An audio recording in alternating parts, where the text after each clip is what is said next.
আমাদের বাড়ির ছাদ ফুটো হয়ে গেছে দেখো বন্ধুরা। তখন বাজে রাত্রি 3:30। দেখো আমাদের অবস্থা, আমরা কি করছি। ঠিক সেই আগের দিনের মতন হয়েছে।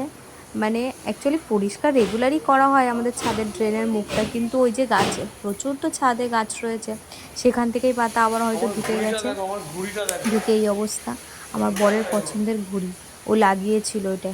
মানে ও ঘুড়িটা না পেয়েছে, গাছ থেকে পেরেছে, ঘুড়ি ওড়াতে গিয়ে আগের দিন ওই ঘুড়িটা পেয়েছে, বড় সুন্দরগুলো লাগিয়ে রেখেছে। ও বলছে থাক, ভালো লাগছে। ওরও ঘুড়িতে জলে জল হয়ে গেছে।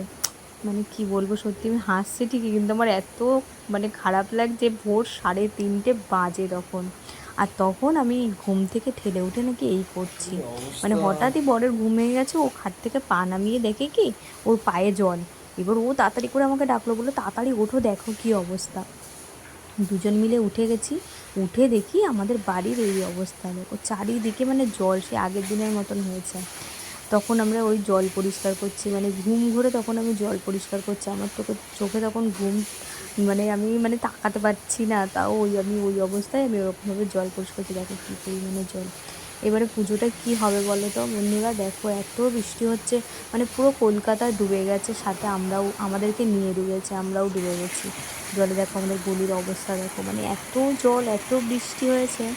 মানে পুজোর আনন্দ মাটি, প্যান্ডেলগুলোর যে অবস্থা কি হচ্ছে, জানি না কি হবে এবারে পুজো।